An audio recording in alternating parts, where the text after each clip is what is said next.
Spoiler alert for Toy Story 5. This video is going to have a lot of them. If you haven't seen the movie yet, go watch the movie, go watch my non-spoiler review, and then come back. Okay, let's talk about Toy Story 5. I absolutely loved this movie. This gets a full 5 out of 5 stars on the Flick Forecast scale. It's clear skies. And honestly, I was nervous. Toy Story 4 already felt like a perfect ending, and I just didn't know how they were going to handle all these different storylines. But after watching it, it was amazing. This movie completely justified its existence. It's much better than Toy Story 4, and it was amazing. I loved the movie. So let's talk about it. First, Jessie. This was probably Jessie's best movie. I loved how they put her as the lead role finally. She wasn't just a side character, she was the lead. The whole story revolved around her, and I loved that. And her whole story with Emily, oh my gosh, that hit hard. The reveal that Emily still loved Jessie, and that she literally named her daughter Jessie, that got me. I didn't cry, but it got me a little emotional. Because Jessie spent all these years carrying this sadness and feeling abandoned, and that realization that she still mattered to her in a different way, that was beautiful. You know, as kids, we'll throw away old toys and stuff, but then as we get older, we'll regret that we threw that away and want it back, and I think that's exactly what happened here with Jessie. And it was just beautiful and really heartwarming. Jessie finally got closure on her past, and that's what she truly needed. But that wasn't the only emotional center point of the film. Bonnie added her own emotional weight to the film, and I actually really liked it. It wasn't more emotional than Jessie's story, but it definitely carried something different for all the Toy Story movies, because usually it always revolves around the toys, so Bonnie adding this new emotional weight was really interesting and unique for a Toy Story movie, but in the best way possible, because her story really destroyed me. Watching everyone laugh at her for still playing with toys, seeing those online comments, seeing her how she felt embarrassed, and then ask, why doesn't anyone want to be friends with me? That hit so hard, because it's so real. Kids go through that today.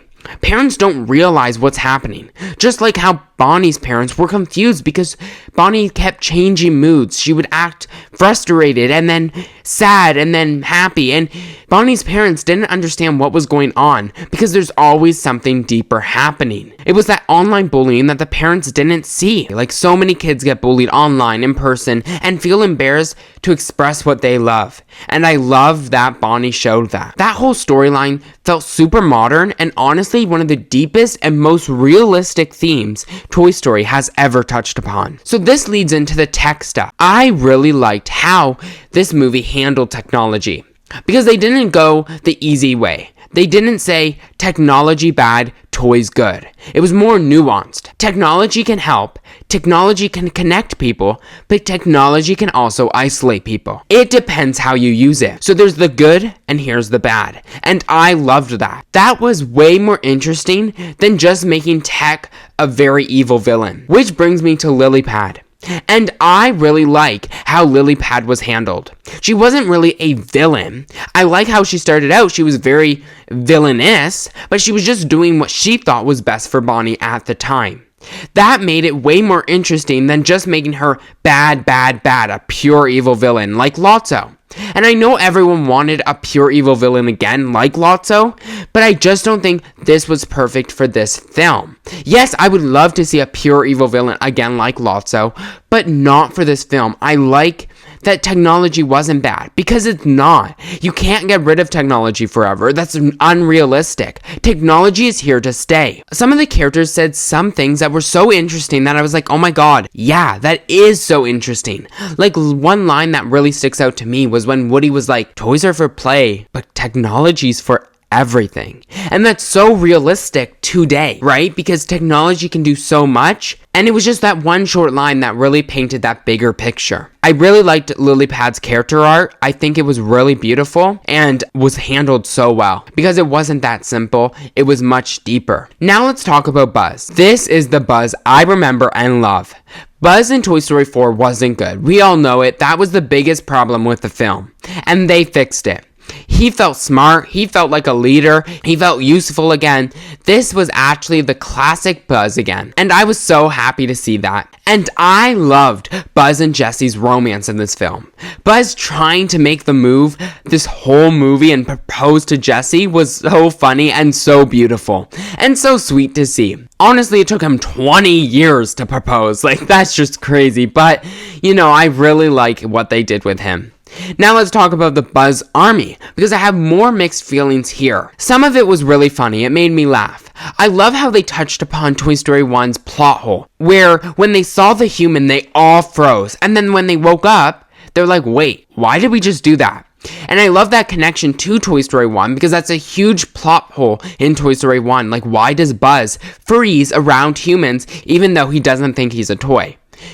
Just a little funny moment. It didn't really explain why they froze, but they were like, oh, humans bad, stay away from them. So it was just little things like that. My biggest problem with this storyline was that it cut away from the overall storyline too many times. It was like over and over again, cutting up the film, and I was like, oh my gosh, I want to see the main story, not this. So I didn't hate it, I just thought it cut away too much, but then when everything synced together near the second half, it really was beautiful. And another thing, there are so many characters now. Like, seriously, at this point, Toy Story has become Marvel. There's too many characters. I appreciate how they try to give most of the moments, like giving Dolly glasses, and then she had a few moments there, she was like, oh, I didn't like it at first, these glasses, but now they help me see. And then when Woody came back, he was like, didn't you always have glasses? So those few little funny moments, trying to give them each something. And I definitely think out of the Andy's original toys, Rex got the most. I don't know, I felt like he kept showing up, and I like it. Rex is one of my favorite characters, so I wasn't mad about that, but it was also like, where's Slinky? Where's Mr. Potato Head? Where's Ham? They got sidelined, and a lot of them really did, and it was kind of sad. And then one-liners from Forky were really funny. He's hilarious, but it was so weird how he went from main character in Toy Story 4, and then in this movie, he's like sideline, like one-liner. It was really weird and disappointing to me. I really wish I could see more of them, I really wanted to see more of them. Like Mr. and Mrs. Potato Head, Mr. Prickle Pants, Ham, Slinky, Trixie. Actually, Trixie's my favorite out of the original Bonnie original toys. Not out of Andy's original toys, just out of Bonnie's original toys. I think Trixie's really funny. And, they didn't really give her a lot to do. I liked at the end what they gave her there, at the Buzz and Jessie wedding scene. I thought it was really funny how she objected the marriage. She was the only one. I thought it was funny, it was cute, but it wasn't enough. I wanted to see more of her. I wanted to see more of all of them. And the aliens were just there. They did absolutely nothing, which was really disappointing. They didn't even get the claw moment, which is so funny. It should be in every movie, but no, they were just there. And most of the scenes, they weren't even. And some of the characters didn't even talk, like Giggle McDimples, Ducky, and Bunny, which was really disappointing. They were there in one scene and didn't say a word. Bo and Woody's whole group really didn't get much to do. And I really was sad when Bo was barely in the movie, because she was such a great character in Toy Story 4.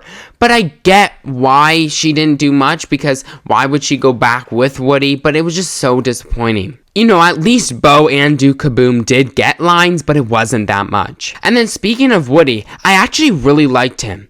I know a lot of people didn't like how he was brought back, but I did. I thought he was brought back perfectly, very naturally, like it wasn't like a forced he's back. And I was a little worried about him being back just for the jokes, and I like how they handled it. He wasn't back for just jokes. He was back for a serious reason. And then I was also worried about the Buzz and Woody argument, but that was barely in the movie too. So I like how they handled everything. Like, everything felt natural. It felt nice that he took the back seat, He didn't need to be the main character in every movie. He took a nice back seat, letting Jessie lead the film. So yeah, he was kind of a side character, but in a perfect way. Now let's talk about the new side character. First, let's talk about Smarty Pants. At first, I was like, oh no, this character's gonna be really annoying. But then when Jessie put the batteries in him, suddenly he was hilarious. He stole every scene. I loved him. He was amazing. Conan O'Brien did a great job. And the whole AAA team was great. I loved Atlas, Snappy. They were both really funny. Snappy was so adorable. I loved her. And Blaze was amazing. She was the new kid that became Bonnie's best friend at the end of the movie, and I loved that. She was great, and she's perfect to be Bonnie's best friend. You know, they both love toys, and they're just perfect together. And the whole ranch, I loved it. I loved the different characters. I loved Jimmy D the pig, which was so funny, hilarious. He stole the scenes. I don't know, he was so adorable and cute. It was amazing. And Combat Carl in the shed scene was funny. I really liked it, you know, seeing all the different characters. It kind of reminded me of Toy Story 4 at the antique shop. And then Bad Bunny as the pizza slice was really funny. The visuals, the animation was really nice. It wasn't as good as Toy Story 4. It was more like cartoonish and not as realistic. But I still loved it. It was so good. And like I said, Bonnie and Blaze becoming best friends was amazing. I think they're perfect. Now let's talk about the ending. I thought it was good. Blaze and Bonnie becoming best friends, good. The toy staying with Bonnie, good. Woody still leaving to go with Bo, perfect. It didn't undo the Toy Story 4 ending, so I loved that. And it was amazing seeing Bonnie and Blaze become best friends. You know, that is a perfect ending. It was a sweet ending. It wasn't an ending that closed any doors. It wasn't like Toy Story 4 or Toy Story 3 ending. It was kind of like Toy Story 2's ending that leaves the door wide open for a sequel. And I think Toy Story 6 is 100% happening, and because Andrew Stanton has brought up that he would want to make Toy Story 6 as the last film with Bonnie. I think Toy Story 6 will happen. I think that's why the ending ended as it is, because it leaves the door wide open. But, you know, even if they don't end up making Toy Story 6, it's a good ending. So either way, it was good. I thought it was really nice. Let's talk about the mid-credit scene, wrapping up the Buzz Army stuff. I thought that was a great way to end that. They all fly down like drones from the sky and find kids of their own in a playground. I thought it was very funny, and then we got to see a high-tech Zurg, which was really funny callback. You know, I like to see him back. So I think Toy Story 6 is happening. I don't think there's any doubt about that, because box office success and everything about this movie is doing so good. After I watch this movie, it deserves to be here. Anyone that says it should have ended at 3 is wrong, because we would have never got this amazing story. Pixar keeps coming up with great sequels after amazing sequels. Toy Story 5 proves that this franchise is not dead, and there's more stories left to tell. Comment down below your thoughts on Toy Story 5, and don't forget to like and subscribe for all the latest Toy Story 5 news.